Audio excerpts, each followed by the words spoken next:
Now, interestingly, what's happened is there was an extraordinary in the Telegraph yesterday by Jenny Harries, which basically said, just explain who she is, because she was a key figure in government policy tackling COVID and lockdowns, and was stood at the podium at those press conferences with the Prime Minister at the time.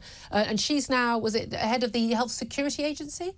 Yeah, she's head of director of the UK Health Security Agency. So when she speaks, I hope she understands her words have a lot of gravity and a lot of importance. But remember, next week is the COVID inquiry setting up again. So I wonder if this is an interjection to start. But what did she say that was crucial? I'll give you the exact. What we saw with Omicron and later waves of the pandemic, and even now, is that people are good at watching the data and they will take action themselves, says Harris.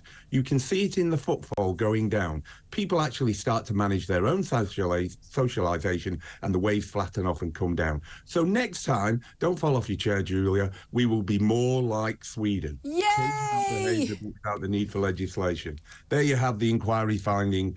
Full stop, done. Yeah, but we'll be more like Sweden. So we'll follow British pandemic planning and World Health Organization pre-COVID pandemic planning.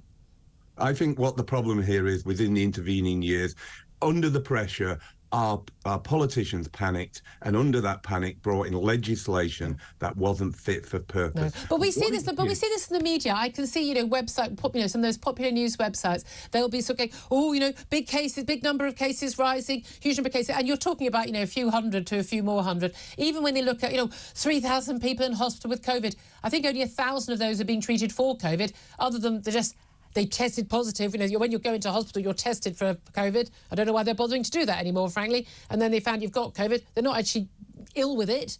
They're not got a problem with it. Or there's someone who's been in COVID, been in hospital for ages, and they've caught COVID in hospitals, because that's where most people catch it who are elderly. I mean, there just needs to be more responsible reporting, doesn't there?